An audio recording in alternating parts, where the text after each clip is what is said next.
Por favor, quiero hacer la presentación médico neurólogo, egresado en su especialidad, realizó en el Hospital Italiano de Córdoba.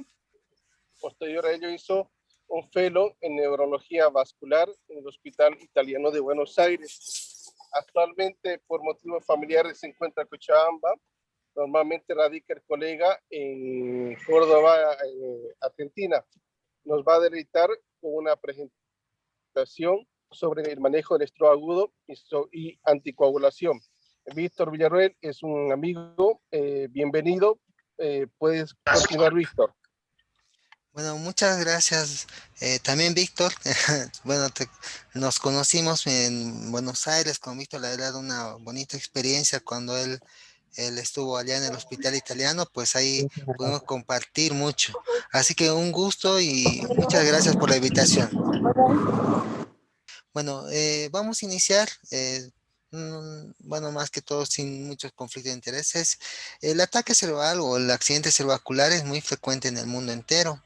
Estos últimos años ha habido un gran avance en lo que es no solamente hablamos del tratamiento, donde horas se han ampliado de esquema de tratamiento. Cuando yo iniciaba neurología eran hasta las 3 horas y posteriormente pasaron hasta 4 horas y media. Posteriormente hubo la aparición de trombectomía que amplió hasta las 6 horas. Posteriormente las neuroimágenes como la resonancia nos han permitido también ampliar ese tiempo en pacientes que tienen un inicio incierto y estas últimas neuroimágenes nos permiten hacer un esquema de tratamiento hasta las 24 horas donde puede más que todo rescatar el tejido y esto nos ayuda mucho para poder tomar decisiones.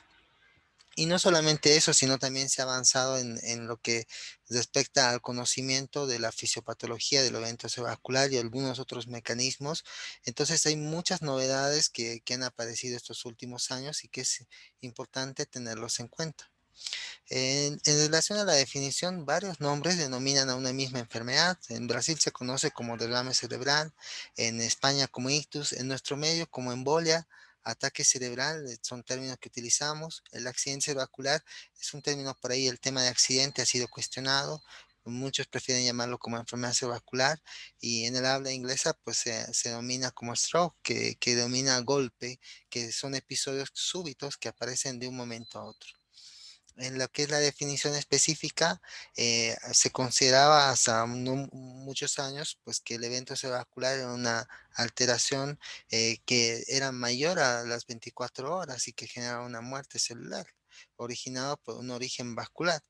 Pero ha habido una actualización en el 2013 donde ha habido esta update de esta definición para un siglo XXI, donde denomina más que todo que el evento cerebrovascular es una injuria, un déficit relacionado a una alteración vascular con una base neuropatológica en neuroimágenes bioclínicas de injuria permanente. O sea, aun cuando hubiese resolución de los síntomas, pues la injuria debe ser evaluada en neuroimágenes y también por patología en algunos casos. De ahí nace también esa definición de lo que es ataque isquémico transitorio, donde ya desde el 2009, más antes ya se definía antes como hasta las 24 horas, posteriormente ha sido hasta 1 hora y posteriormente ya no, el tiempo no ha tenido relevancia en esto, sino la presencia de infarto o no en imágenes. Y la mejor imagen es una resonancia.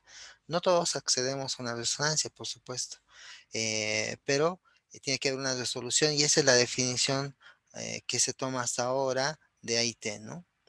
Existe una escala, esta escala es buena tomarlo en cuenta porque nos ayuda a tomar buenas decisiones cuando uno ha tenido un evento. Estamos hablando de algo agudo, por ejemplo, uno que es el AIT. Entonces tratamos de definir y fíjense que esta escala nos predice, nos logra predecir, por ejemplo, el riesgo de recurrencia de tener un nuevo evento. Cuando alguien tiene un AIT, que son síntomas transitorios, pues debe considerar que el riesgo de recurrencia dependiendo este parámetro, van a ser la edad, si son mayores de 60 años van a sumar un punto, si la presión arterial en ese momento de la evaluación es mayor a 140 se toma un punto, si los síntomas clínicos se refieren a una hemiparesia son 2 puntos o a una alteración del lenguaje sin déficit neurológico motor, un punto.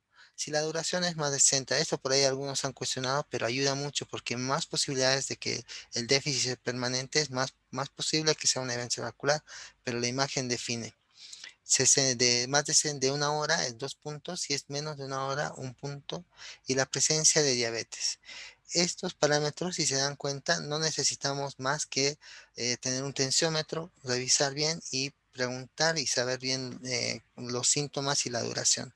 No necesitamos más, o sea que en cualquier centro se puede realizar y puede sacar una predicción el riesgo, que puede ser un riesgo bajo, consideramos hasta 3 puntos, un riesgo moderado hasta 5 puntos y un riesgo alto hasta 7 puntos.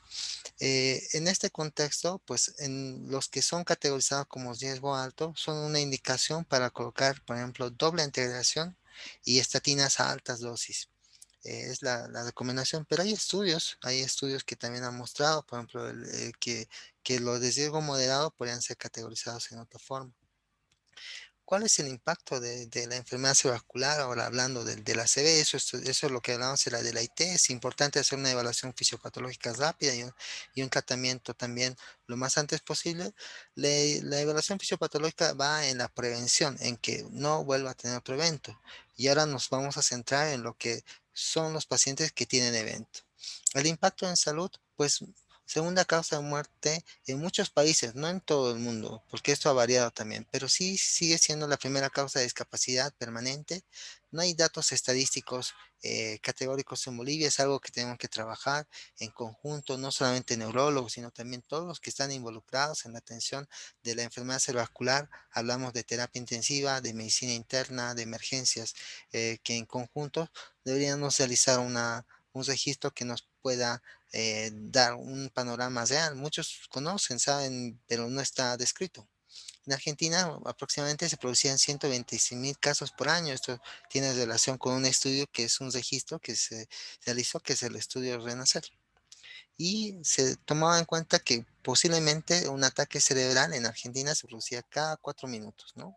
Y que dentro de estos pacientes que tenían de estos 126.000, aproximadamente hasta casi el 50% podían morir dentro del mes. Esto dependía de complicaciones clínicas fuera de lo que es el evento cerebrovascular. En el mundo entero, pues hablamos casi de cosas muy similares y estas cosas similares son como les decía, cada 6 segundos muere alguien, cada segundo hay un evento cerebrovascular, 15 millones de personas tienen un evento cerebrovascular al año, 6 de esos, o sea, un porcentaje muy importante, casi un tercio, no sobreviven. Estudios nos han mostrado, por ejemplo, como el estudio Interstroke, que es un estudio que ha evaluado los niveles económicos para poder tomar, o sea, pautas y directrices. Y, por ejemplo, si ustedes se fijan acá, vamos a categorizar entre países de altos ingresos económicos, de medianos y de bajos. Nosotros estamos dentro de los bajos ingresos económicos y, por ejemplo, vemos que el acceso, por ejemplo, a resonancia es muy bajito, no es que sea para todos muy elevado, pues estamos hablando de stroke más que todo, ¿no? Lo mismo que para estudios, para Holter, para Doppler carotidio, también es bajo. Y lo mismo también para trombolisis, probablemente nuestro medio sea mucho más bajo que este nivel, ¿ya? Probablemente sea mucho más bajo. Entonces, este estudio nos permite tener en cuenta. Otros de los estudios que se han realizado son prioridades en Latinoamérica, en los países, y esto han participado también colegas acá de Bolivia, que han podido ser un representante de Santa Cruz, el doctor Camargo, y también el doctor Durán en La Paz, que han podido participar y tratar de hablar de esas prioridades en Latinoamérica, por lo menos hablando en la parte de Argentina. Y algo muy importante que quisiera destacar es esto. Fíjense que este plan decía lo siguiente, los países latinoamericanos, que incluía a México, a Guatemala. Fíjense que hablamos de un plan nacional para stroke. Cuando hablamos de un plan nacional como el COVID, por ejemplo, el COVID es una política en general que interviene el Estado. ¿Por qué? Porque está trayendo vacunas, porque está dando, digamos, una cobertura para tratamientos, para poder cubrir, ampliar camas de terapia intensiva. Obviamente que no es bueno, no hay muchas deficiencias, pero les aseguro que en el tiempo podría mejorar paso a paso, se mejora. Probablemente estemos mejor preparados ahora para el COVID que, por ejemplo, el año pasado. Y lo mismo pasa en el evento cerebrovascular. Por ejemplo, las políticas de salud cambian porque es muy caro, así como el COVID es muy caro, también la enfermedad cerebrovascular es muy caro. Y fíjense que en Latinoamérica solamente dos países tienen un programa nacional de stroke, que estamos hablando de Chile y de Brasil.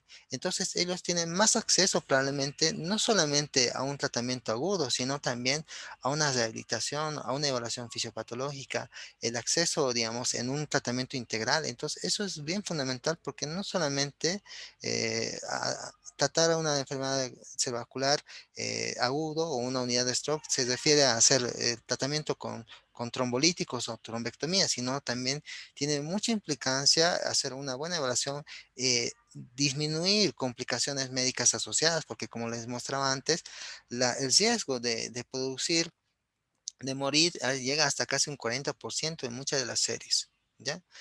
Otro de los datos, fíjense que los datos o unidades de stroke son muy pocos en Latinoamérica, son mayores obviamente en los que tienen Colombia llama la atención, fíjese que hasta México está y son autoridades en eventos vasculares los que han participado, pues fíjense que no son muchos, ¿no?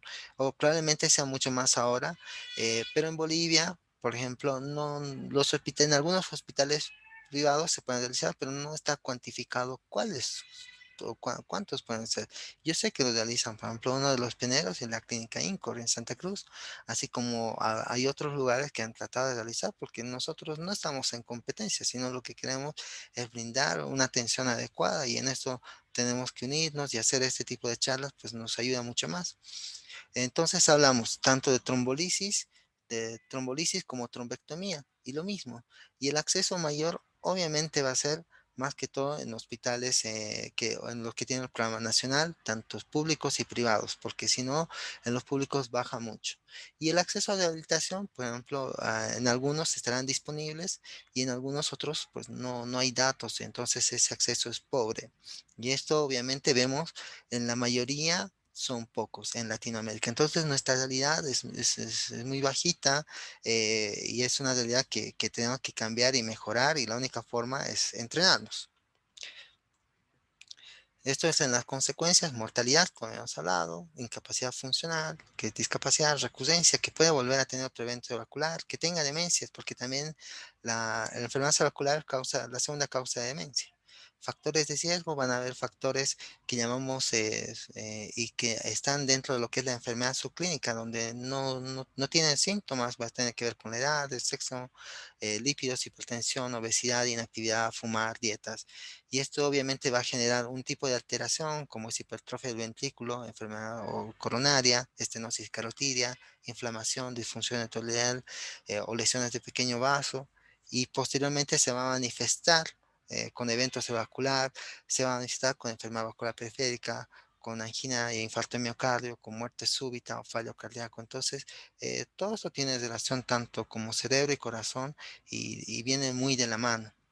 Este también es un patrón de historia natural de lo que es la placa y la enfermedad carotidia, también igual del corazón, y que poco a poco existe una etapa silente, posteriormente existen etapas en lo que será el evento cerebrovascular, pues será el AIT, el preaviso, y posteriormente sí puede aparecer estos, ¿no? Entonces, tengamos mucho en cuenta, tanto la edad como el sexo tienen mucho que ver. Fíjense que a mayor edad tenemos más riesgo de poder tener eventos cerebrovasculares, esto también igual en la hemorragia, y ahora nos vamos a centrar en lo que es un tratamiento donde va a haber un nivel prehospitalario, un nivel hospitalario y un tercer nivel que es más que todo en rehabilitación y prevención de acuerdo al mecanismo fisiopatológico que podamos evaluar, de acuerdo a lo que podamos realizar un tratamiento agudo o no. En lo que es la parte de prehospitalaria, siempre hablamos de los síntomas más habituales que pueden haber. Los síntomas tienen que ver con, de un momento a otro, son súbitos, como una debilidad en mi cuerpo, trastornos visuales, trastornos del lenguaje, trastornos del equilibrio. Puede haber un síntoma que esto es característico de la hemorragia subaracnoidea, que es la cefalea súbita, cefalea explosiva. Entonces hay escalas como la de Cincinnati que son fáciles de utilizar y presumen la presunción de stroke es elevada, como pedirle al paciente que sonría si vemos una simetría, si vemos la debilidad y si vemos dificultad en el lenguaje. Y estos obviamente nos ayudan a tener una presunción elevada y actuar en consecuencia, actuar rápido. Esto mismo se puede hacer como en un triaje, en un mismo hospital, se puede utilizar esta misma escala y en el mismo hospital también se lo puede utilizar cuando uno está evaluando y está pasando visita o han avisado que un paciente está compensado. Utilizar esto rápidamente nos permite activar un código de stroke, un código de ACV o de derrame cerebral, varios negativos, pero es lo mismo y bueno, nos ayudan a tomar acciones rápidas. Y en lo que respecta al tratamiento hospitalario, pues cuando llega el paciente, pues nosotros lo que tenemos que hacer es una evaluación. Primero, confirmar el diagnóstico, después evaluar. Hay dos ventanas terapéuticas que tenemos. Una ventana es de 3 horas y la otra ventana es de 4 horas y media. Entonces, ¿qué debemos hacer? Debemos hacer una evaluación integral rápida, tratar de evaluar los antecedentes y la forma de presentación del cuadro. El tiempo es muy importante. La evaluación de estos pacientes, la evaluación neurológica con la escala del NIS, que es una escala que nos permite hacer una evaluación adecuada, y la presunción diagnóstica ya se ve. Entonces, vamos a tratar de ver con un laboratorio, pediremos más que todo un hemograma, una coagulación, una glucemia, un ionograma, función renal para poder hacer determinar, en algunos casos se puede pedir enzimas cardíacas. La neuroimagen se puede realizar sin contraste, pero en caso de contar con posibilidad de un tratamiento endovascular, pues se puede realizar con angio-TC para poder ver si hay una obstrucción del vaso. En caso de no contar, pues no. Solamente sin contraste ganas tiempo. Siempre se ha puesto en una disputa cuál es mejor, si es una resonancia o una tomografía. Ambos tienen ventajas. Por ejemplo, la tomografía es más rápida y más disponible, pero la resonancia te puede dar un poco más de información para tomar decisiones, como vamos a hablar más adelante.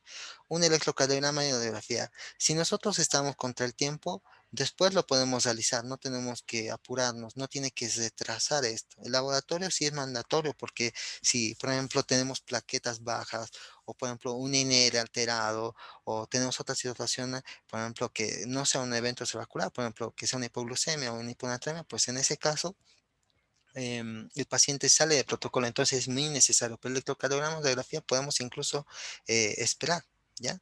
Imagen de cerebro menos costosa, más rápida, más disponible en todos los lugares, lo sabemos, no todos los lugares cuentan con resonancia, pero y ha sido muy utilizada en los test de trombolisis y es más, la tomografía ha avanzado y por eso permite incluso tener decisiones con perfusión también que se puede realizar por tomografía. En lo que respecta a hacer la tomografía, rápido diagnóstico entre lo que es hemorragia y isquemia. Vemos una hemorragia con vuelco ventricular, con bosamiento de surcos marcados, con hidrocefalia secundaria, o vemos directamente el infarto que podemos ver. Recordemos que dentro de las primeras horas la tomografía puede ser normal. Después, posteriormente, posterior de la isquemia, aparece un proceso eh, de muerte celular donde aparece un edema que es más que todo citotóxico, por ahí la hipodensidad que puede haber, por eso ahí en esta imagen un colapso ventricular hay una diferencia, pero es por el edema que se genera, que en este caso es un edema citotóxico. Vemos que, por ejemplo, de 100 posibles eventos cerebrovasculares, vemos que algún porcentaje va a ser hemorrágico. Acá vemos una lesión a nivel del tálamo, perdón, no del tálamo, del núcleo lenticular, perdón, va a estar. Después, posteriormente, puede ser una imagen que tenga un bosamiento de surcos, puede ser normal la tomografía o puede haber una hemorragia solenoidea. Y existen otros diagnósticos diferenciales donde la tomografía es normal, que van a ser, por ejemplo, como la parálisis de TOP, que es un proceso por agotamiento neuronal después de una convulsión, aparece una hemiparesia, metabólicos, como habíamos mencionado, de una hipoglucemia, una hiponatremia, tumores, que obviamente en algún momento se marquen más. La migraña con aura es una de las causas, pero ese paciente será joven, tendrá criterios de migraña, con cefalea de migraña, pulsátil, náuseas y vómitos, fotofobia y que aumente con esfuerzos. Cuadros conversivos, en esto ayuda mucho la evaluación neurológica porque nos va a permitir definir síntomas, por ejemplo, o maniobras como para poder definir que puedan haber. La maniobra de Basset o de Hoover nos pueden ayudar a tener en cuenta. Hematoma subdural también, a veces en pacientes puede haber que toman anticoagulantes y que tienen una filiación, uno piensa que puede tener una enfermedad, pero también puede ser hematoma secundaria al uso de anticoagulantes o pequeño golpe que haya tenido. Generalmente cuando vemos la tomografía hay que entrenarnos, lo que habitualmente vemos son una hipodensidad en más de un tercio del tercio de la arteria media, la hipodensidad en el núcleo lenticular, bosamiento de surcos corticales, pérdida de diferenciación de sustancia gris y blanca, hiperintensidad en la arteria cerebral media. Pueden ser más, vamos a describir algunos. Esta es la hipodensidad en el que vemos directamente una hipodensidad. Cuando el infarto es más crónico, esto para que podamos aclarar, es más similar a la densidad de líquido cefalorraquídeo, que es muy hipodenso, pero acá es una densidad más baja y hablamos de un cuadro que puede ser agudo o subagudo. Entonces vemos con bosamiento de surcos de este lado en comparación, vemos directamente la lesión en el territorio de la arteria cerebral media.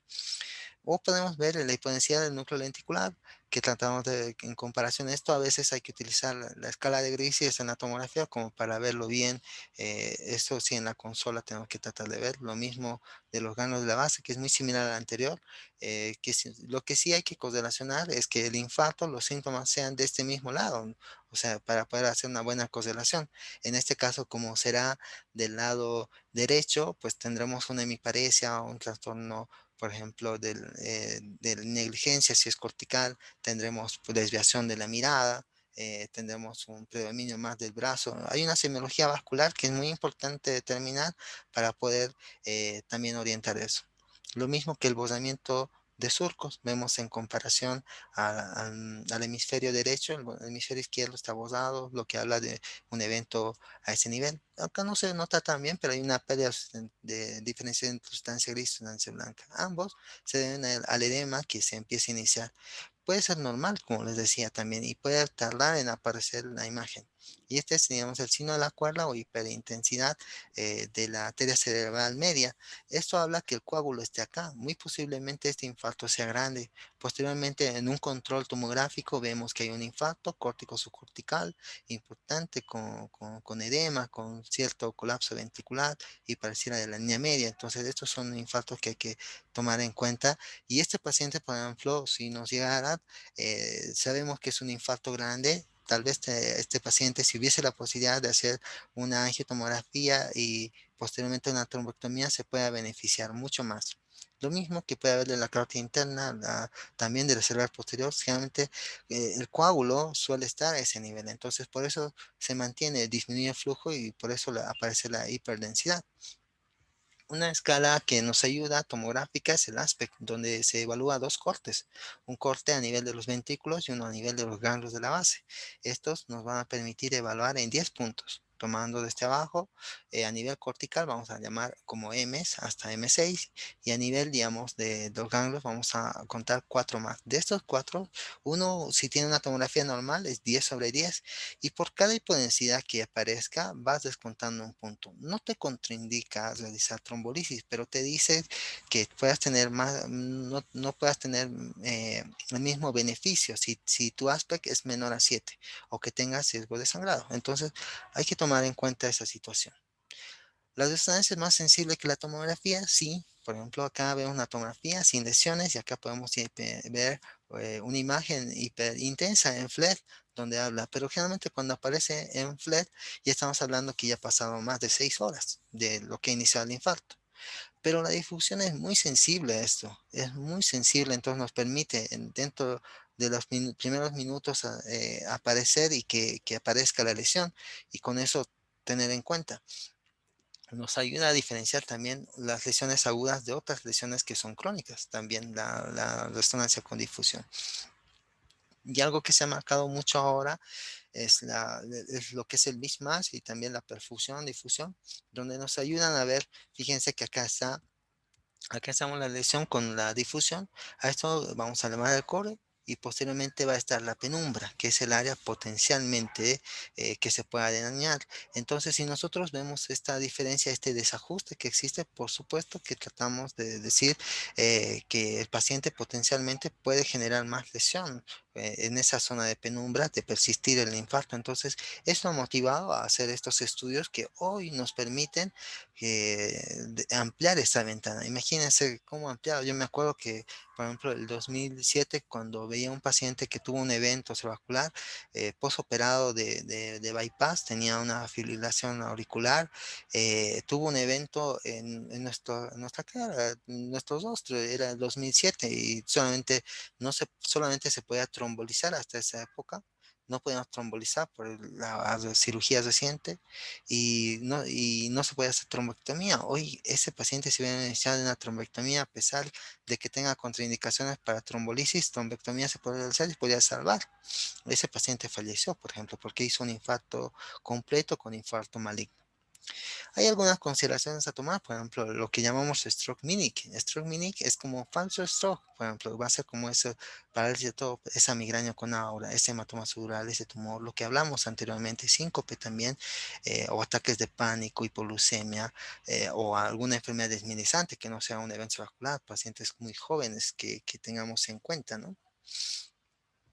Y hay algo que se denomina stroke camaleón. ¿Qué quiere decir? Que son eventos cerebrovasculares que fueron categorizados como no, o sea, fueron no categorizados como eventos cerebrovasculares y que en realidad fueron, por ejemplo, que algunos generan esa situación. Nosotros hicimos un trabajo que presentamos a la Academia Americana de Neurología, que era pacientes no hospitalizados con stroke, o sea, era una subestimación o error diagnóstico, colocamos. Entonces vimos que de 803 pacientes, 69 pacientes que representaba el 8%, habían tenido un evento ocular que fue diagnosticado en una segunda hasta tercera consulta y que generalmente una de las causas tenía que ver con alteraciones del lenguaje que fueron categorizados como confusión, vértigos, trastornos muy leves, por ejemplo, sutiles que sean de mi parecer leve, o trastornos sensitivos que posteriormente una tomografía fue normal y que una resonancia después mostró la lesión. Entonces, es como para tener en cuenta y no subestimar, en especial en aquellos pacientes que tienen muchos factores de riesgo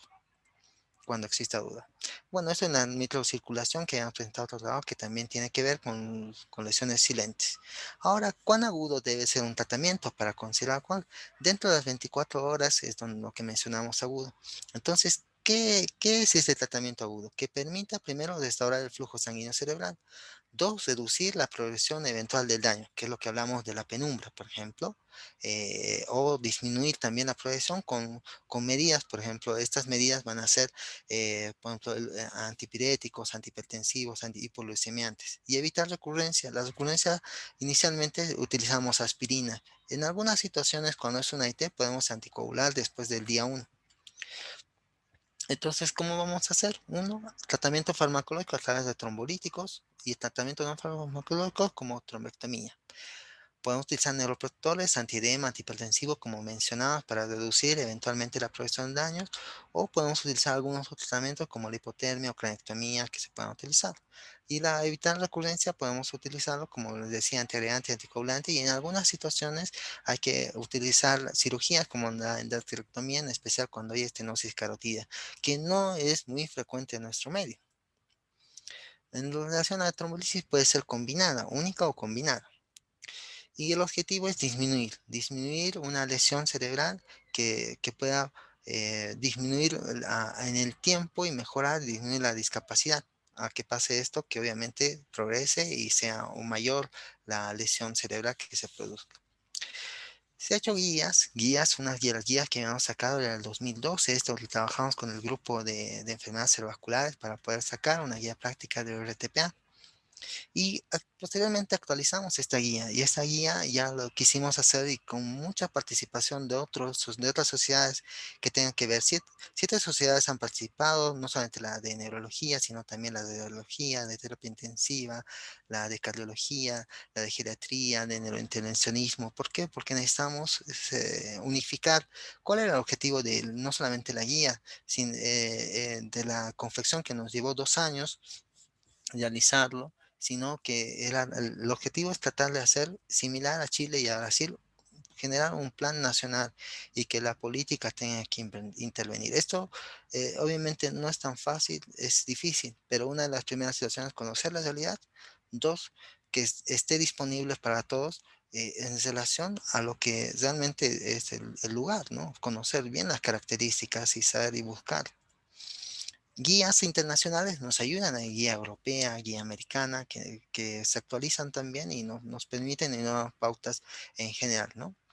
Cuando alzamos trombolisis endovenosa, pues no todos se benefician. Es un grupo pequeño que puede beneficiarse y también podemos generar lesión y muerte en estos. Entonces hay que tomar en cuenta, obviamente, que la posibilidad de generar más beneficio, ven los verdecitos, es mayor que generar daño. Entonces por eso se realiza esto ya desde el año 95 y generalmente tomamos en cuenta una evaluación del paciente desde que llega hasta la unidad o hasta la emergencia del hospital donde trabajan o la clínica, debería hacerse una hora hasta que iniciemos la infusión del trombolítico. Puede ser RTPA o tenecteplase.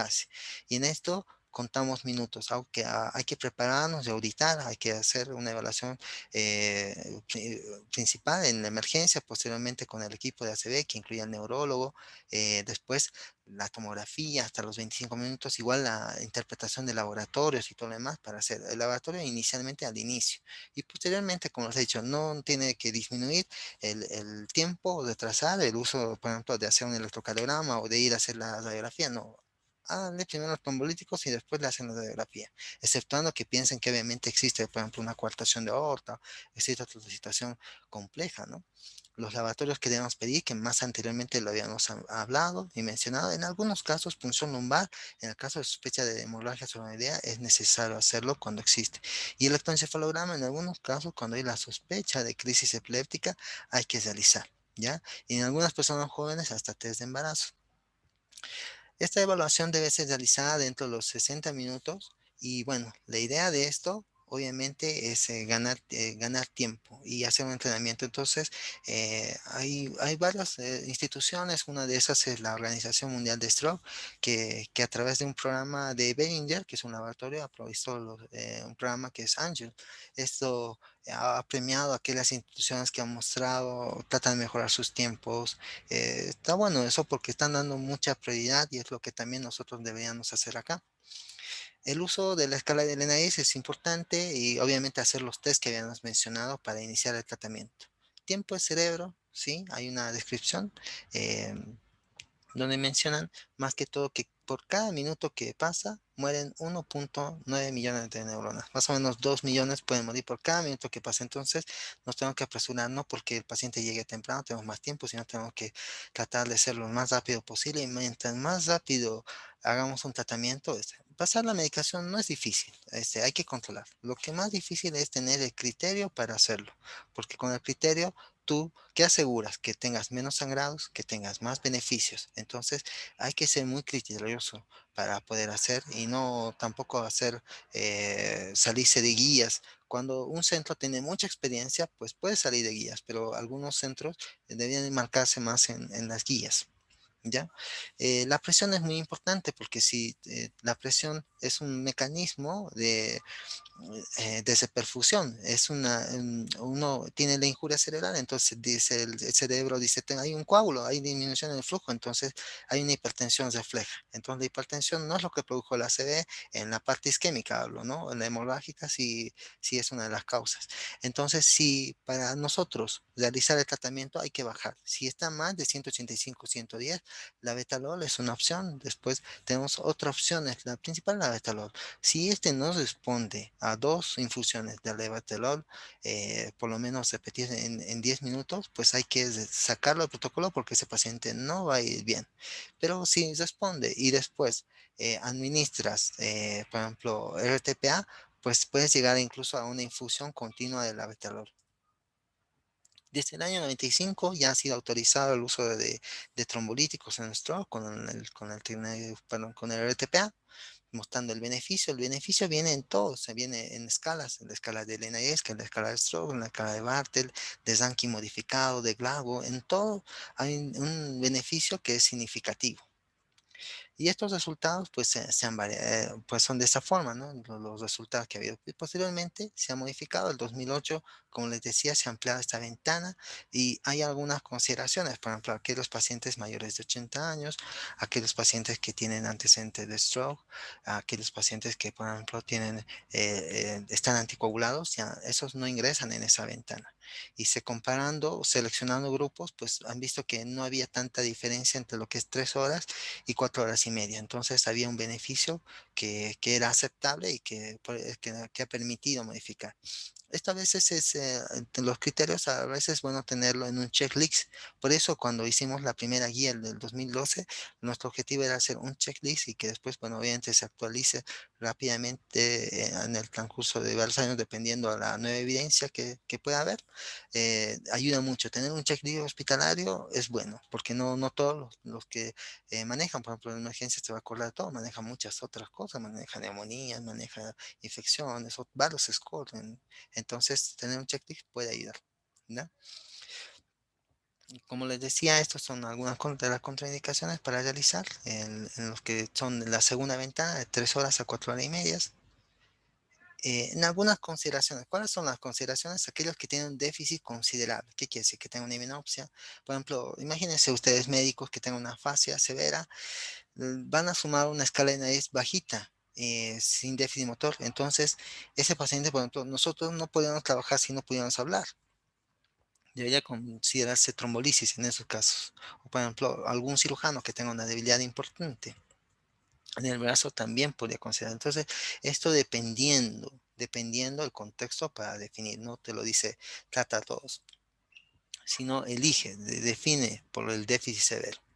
Y ahora las imágenes nos han permitido aumentar el tiempo de tratamiento. En esto vamos a tener, por ejemplo, que la trombolisis guiada por resonancia en pacientes de inicio incierto. ¿Quiénes son los de inicio incierto? Son los que, por ejemplo, nosotros consideramos que el paciente se ha encontrado, por ejemplo, en la mañana y con un déficit, pero no sabemos en qué momento pasó. Entonces se toma como la última hora, o el inicio de la hora, perdón, la última hora que lo vimos dormirse o que lo vimos bien.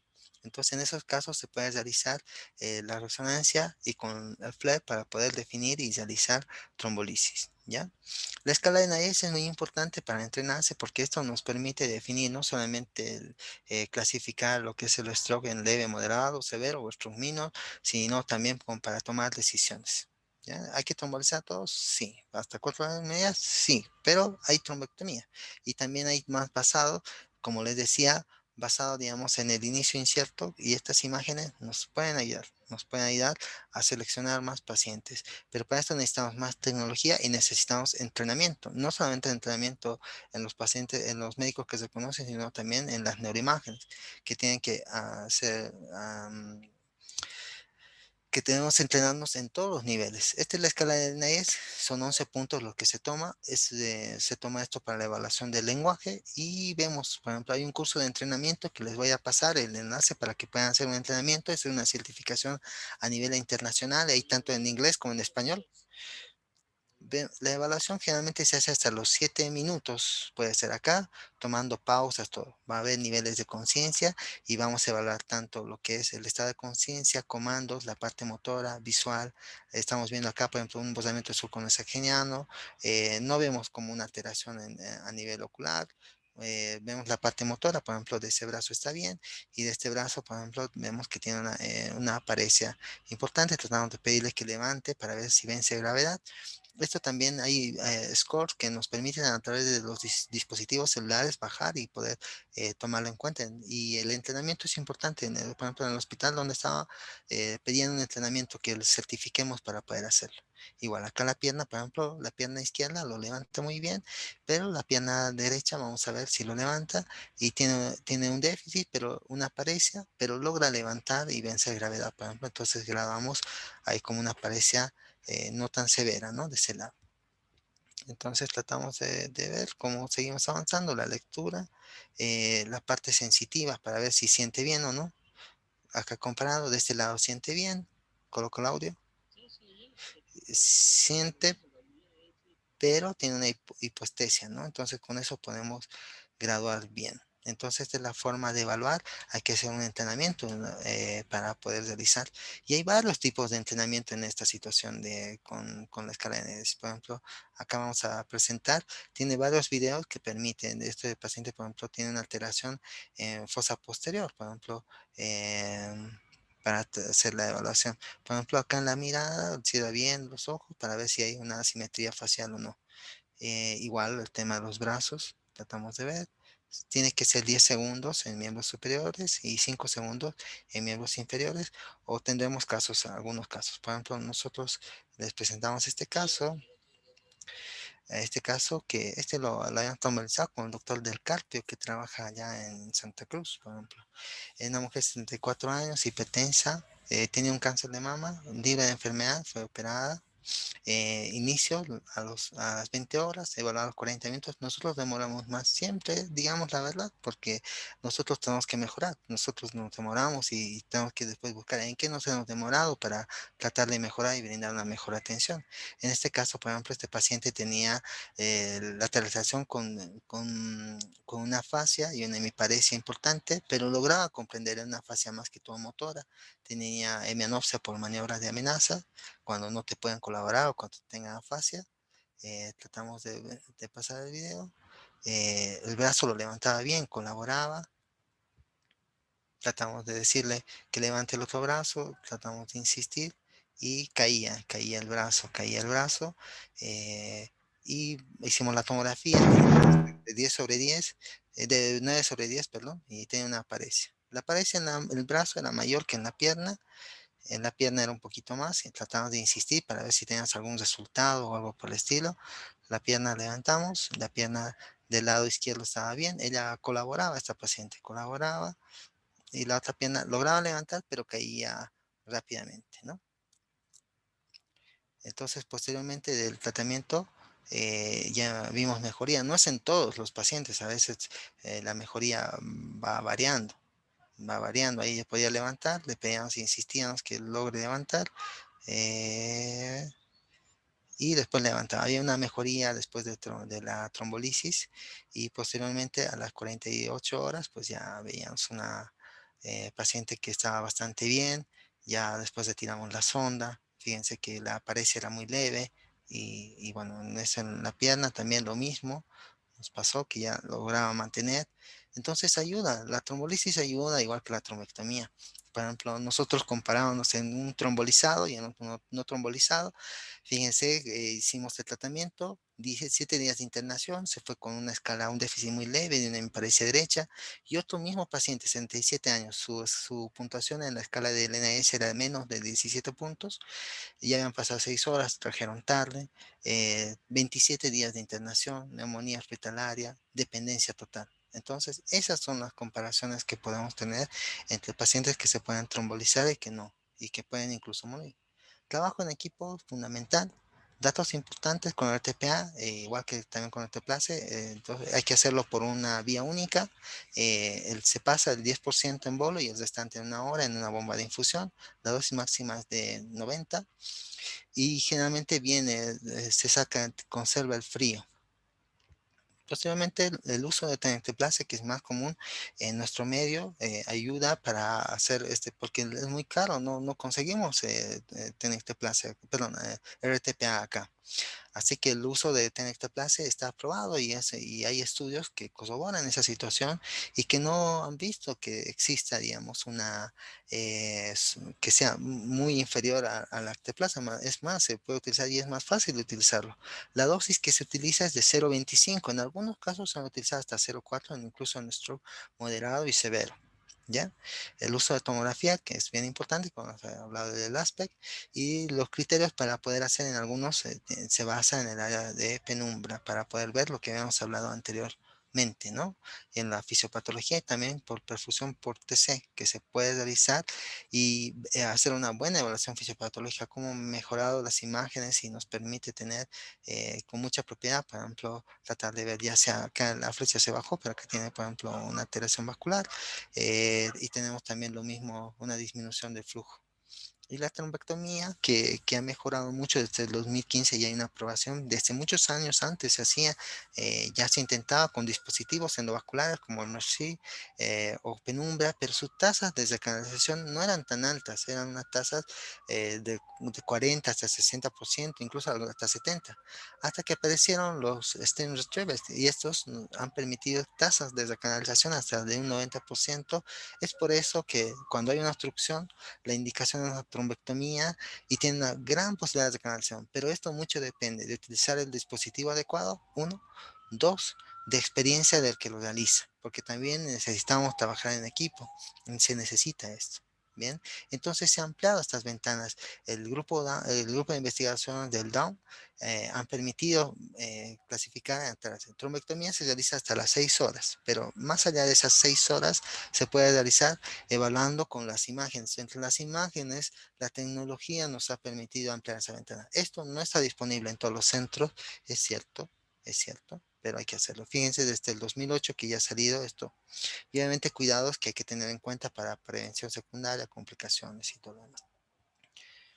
Bien, no sé si hay alguna duda por ahora respecto al tema, si quieren hacer alguna pregunta. Víctor, normalmente por el ECAS 3 se amplió los trombolíticos hasta las 4 horas y media. Y ahora en dos oportunidades nos hablaste que un grupo de pacientes podrían con la tecnología llegar a las 6 horas. En forma puntual, ¿cómo podríamos ampliar hasta 6 horas? ¿En qué casos y qué medios necesitaríamos? La resonancia, más que todo, la resonancia es lo que va a guiar en esos grupos de pacientes que tienen inicio incierto. Esto es con resonancia, lamentablemente no es con tomografía. Y esto va a permitir más que todo ver lo que es la difusión y perfusión para tomar esa decisión adecuada, ¿sí? Más que todo esos dos. Eh, en lo que respecta a la trombectomía, tú lo puedes hacer hasta las 6 horas. Si tienes un vaso, tienes ese tiempo. Muchos pacientes se hacen primero trombolisis y posteriormente pasan a trombectomía. Si, por ejemplo, no haces trombolisis porque tiene una contraindicación, por ejemplo, la coagulación, porque toma anticoagulantes, está prolongada con un INR por ejemplo, de 2 y tiene el evento vascular, pues puedes hacerle trombectomía. Su opción es trombectomía en ese paciente, por ejemplo. En caso de trombolisis, puedes llegar, pero solamente basado en imágenes, ¿ya? En imágenes y en criterio. Y para eso hay que aceptar muy bien el tema de los tiempos para que exista una resonancia que se pueda ampliar. Uno quisiera hacer todo, pero aunque no crean, en la práctica a veces, bueno, la trombolisis se puede hacer, pero en algunas situaciones hay que practicar mucho más con tener los dispositivos. Por ejemplo, el software Rapid nos permite hacer una evaluación rápida de neuroimágenes, por ejemplo. ¿Alguna otra pregunta que tengan? Víctor, una pregunta que es importante. Nosotros damos los trombolíticos y resulta que el paciente no mejora. Sí. Dos preguntas vendrían en realidad. Uno, ¿cuánto tiempo tenemos que esperar para que el paciente mejore y tomar decisiones, por ejemplo, llevar a una trombectomía mecánica? Y dos, la mejoría, ¿cómo lo podemos analizar? Por NIH, ¿cuántos puntos tendría que bajar el NIH? Mira, en realidad, por ejemplo, si tiene criterio de trombectomía, el criterio es que el vaso esté obstruido. Por ejemplo, tú trombolizas y la posibilidad de que se perfunda el vaso va a ser un 20% con trombolítico, un vaso grande, obstruido. Con el teplase puede ser un poquito más, pero el paciente no está mejorando, entonces, porque no tienes un 80% de un 70-80% que no, entonces ese paciente va a trombectomía porque se va a beneficiar más. Lo que se han hablado es que ese grupo que recibe trombolíticos es como que tiene más posibilidades de canalización más rápida, pero igual se puede hacer trombectomía en ese paciente que tiene contraindicaciones. Entonces, si tú estás viendo, por ejemplo, que está el vaso obstruido, y el paciente le hiciste trombolisis y todavía no ves mejoría, pues sí hay que realizarlo. Y por ejemplo, cuando estén haciendo la angiografía, van a corroborar nuevamente si hay una obstrucción o no. Por ejemplo, a veces llama la atención, está obstruido en una neuroimagen, por ejemplo, una angiotomografía, y después pasas a la sala de angio y ves que ya está recanalizado, entonces ya no tienes que hacer trombectomía, simplemente eh, prosigues, digamos, a completar el estudio y nada más. En el caso de que esté obstruido, procedes a la trombectomía. Esa era la primera pregunta. Después, ¿cuándo decimos que hay una mejor? Ya con que vaya disminuyendo un punto, pues ya es una mejoría. Los estudios mostraron más que todo comparativos, eran hasta los 3 meses. Comparaban al mes y a los 3 meses. Entonces, generalmente el trombolítico está presente 24 horas, 24 horas en donde actúa, porque después de las 24 horas tú ya puedes iniciar, haces una tomografía de control después del trombolítico y puedes empezar anticoagulación, puede empezar antiagregación o el uso de parinoprofilaxis para disminuir complicaciones como la trombosis venosa profunda, ¿no? No sé si hay alguna otra pregunta.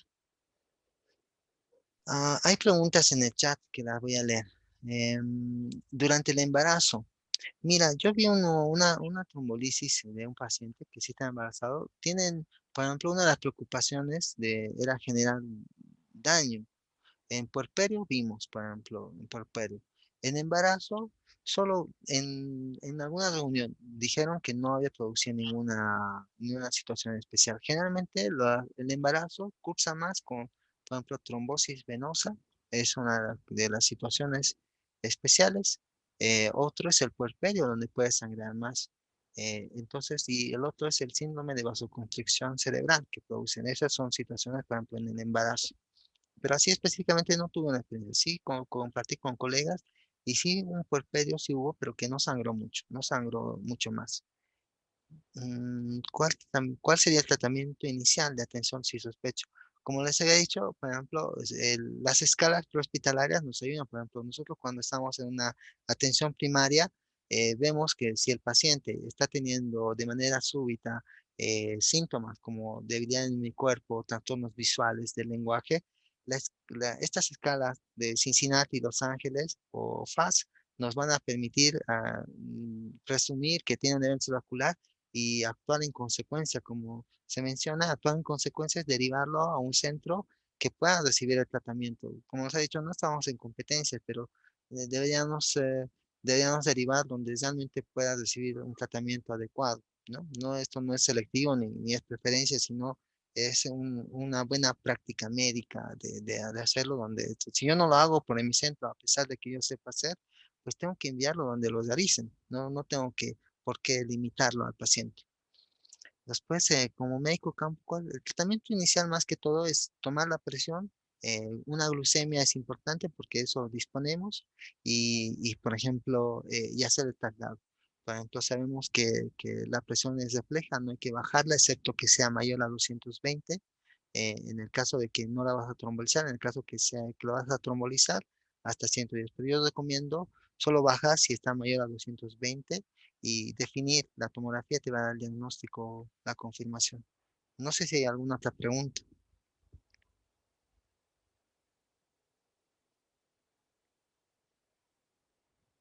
Creo que no. Doctor, yo tengo una duda. Sí, sí, adelante, Doc. Eh, bueno, sabemos muy bien que por los estudios grandes de Down Diffuse, que se extiende la terapia de repetición, ¿no? Por procedimientos neurovasculares. No, tal vez uno con mayor evidencia, que es el Down versus el Diffuse, que es nivel 2B.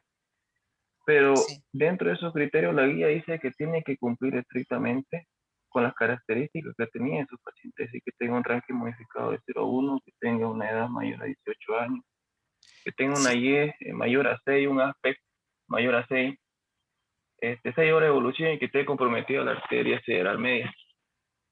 ¿Usted ha sí. tenido algún tipo de estos pacientes, pero saliéndose de esos protocolos? Es decir, si no tuviera alguno de estos, ¿usted lo haría? O sea, no cumpliendo estrictamente los criterios que indica la patología. Sí, mira, una de las cosas que están en los protocolos tanto del DIAN y del diffuse es el tema, por ejemplo, del volumen, de la edad, por ejemplo, también. Hemos realizado en algún paciente asumiendo riesgo-beneficios. Y otra de las cosas que también ha pasado es que no todos cuentan con el software Rapid. Si ustedes ven el protocolo de este tipo de pacientes, se ha realizado en base a esto. Se ha realizado con este software Rapid que nos permite tomar rápidamente el volumen. Puedes salir de guías en alguna situación que consideres esto consensuada con el equipo de esto. Recomiendo, y esto también es recomendado acá en la unidad que tenemos acá, por lo menos que estoy participando, en seguir guías, en seguir guías y tratar de cumplirlas para poder hacer.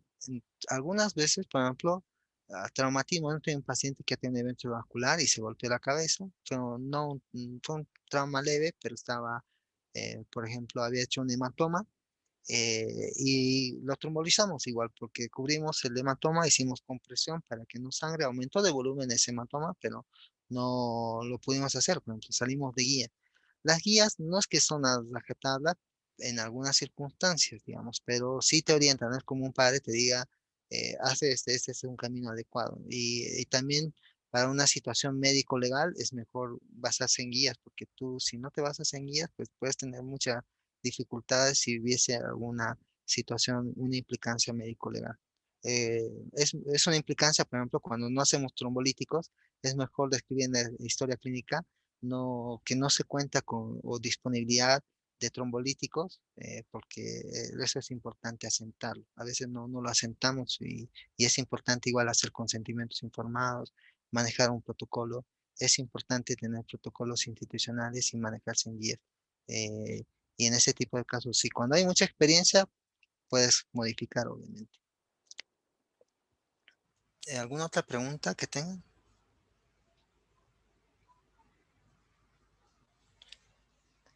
Bueno, bueno, eso es lo que quería transmitir. La parte esa, uno sueña, ¿no? Con tratar de realizar todo este tipo de protocolos. A veces uno tiene que ir paso a paso. Los primeros pasos es, por lo menos, digamos, iniciar tromolisis endovenosa, es el primer paso, hacerlo bien, pasar, tener gente con experiencia. Yo tengo en cuenta que la clínica INCOR es un centro de referencia para poder hacer tratamiento cerebrovascular, entonces me parece que son pioneros en esta situación, me parece que sería bueno transmitir es su casuística, que debe ser importante porque no hay datos en Bolivia, sería bueno compartirlo. No sé si hay alguna otra pregunta en relación al tema. Víctor, una pregunta sobre la anticoagulación. Tenemos Sí. un paciente que hizo un ACV, un cardioembólico, y ¿cuándo inició la anticoagulación? Porque es un paciente que a futuro tiene que recibir anticoagulación. Hay estudios de 3, 7, 14 días. Obviamente va a ser en contexto de cómo está el paciente, la magnitud de la lesión que tiene el paciente. ¿Cómo son las directrices actualmente, Víctor? Voy a pasar un casito, a ver, o no un casito, voy a compartir mi pantalla para que podamos verlo. Esto por ahí es la guía europea. Nos ha permitido, por ejemplo, tomar esto en cuenta en la fibrilación auricular. Y esto generalmente lo puedes tomar en cuenta como en casos. Hay situaciones donde tú quieres anticoagular de manera rápida. Por ejemplo, si tú tienes una IT, un día después puedes iniciar la anticoagulación. Si tiene un stroke leve, ¿a qué vamos a definir? Que sea menos de 8 puntos, moderado de 8 a 15. Por eso la escala del NIH es muy importante conocerla y practicarla. Y mayores de 16 son severos. Todo este contexto en base asociado a que, por ejemplo, el paciente no solamente esté en un NIH bajo, porque esto también es discutible. Por ejemplo, los pacientes que hacen infarto en territorio posterior, hablo en cerebelo, en tronco, suena ese es bajo, pero el infarto también es importante. Entonces, vemos que obviamente la imagen no sea grande, que tenga obviamente un alto riesgo de recurrencia. Va a ser esto, si tiene una FA, el chatbot 2 te va a definir el riesgo a que tenga un riesgo alto o que tenga un trombo. Y ese tipo de pacientes que no requieran, pues puedes iniciar a los tercer día. Es una forma rápida, porque antes se consideraba hasta las 2 semanas por guías, pero esta forma permite tomar en especial en algún grupo de pacientes que tienen más riesgo que otros. Obviamente el moderado, hay que evaluar también si hay una transformación hemorrágica al sexto día con una neuroimagen, igual lo mismo para no generar más lesión. Muchos de los pacientes suelen tener transformaciones hemorrágicas. Esas transformaciones hemorrágicas, pues generalmente son por reperfusión. hay algunas que son más severas. Entonces hay que tomar en cuenta eso y que no disminuya. Siempre hay que ser muy criterioso, trabajar en conjunto con el de neuroimagen, en conjunto con el cardiólogo, médico internista, ¿no? Entonces, no sé si responde esto a tu pregunta. Hay situaciones especiales, por ejemplo, cuando hay una hemorragia, cuando inicias después de una hemorragia, entonces no hay muchas, hay poca bibliografía, hay poco nivel de evidencia, hay opiniones más de expertos, porque tienen alta mortalidad. Entonces, generalmente va a depender de qué tipo de hemorragia que tengas, y generalmente es muy heterogéneo. O sea, la decisión tiene que ser individualizada y hay que tener en cuenta el tipo de hemorragia, la característica del paciente, la patología que puede hacer la trombolitis, por ejemplo, que puedas tener, digamos, por ejemplo, el FA, utilizas obviamente el ABC2 para tratar de ver si tiene un riesgo bajo, moderado o alto. Y con eso tratas de evaluar y defines. Por ejemplo, puedes hacer, iniciar con warfarina o antiagregantes, que su riesgo es bajito, o sea, la posibilidad de prevención es muy baja.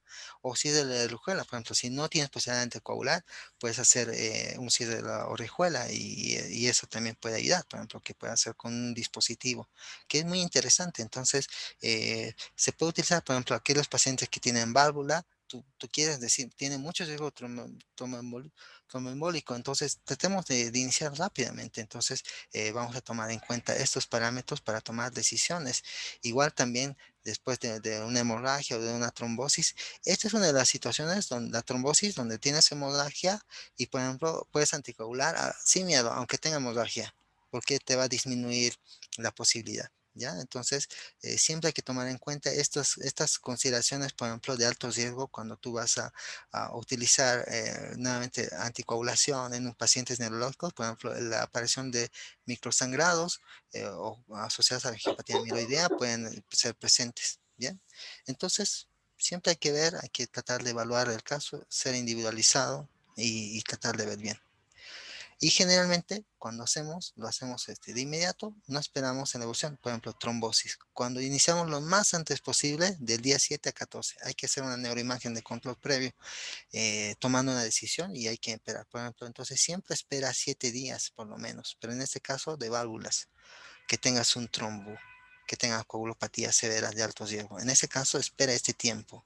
Y cuando es diferido, por ejemplo, ya eso no se ve muy, muy intenso, pues entonces espera hasta las 4 semanas después de una hemorragia, y más de 2 semanas con los anticoagulantes orales directos. Entonces, esta es una forma de hablar tanto en FA o situaciones que tienes estrés isquémico o que has tenido una hemorragia y tú quieres anticoagular. Son dos escenarios distintos.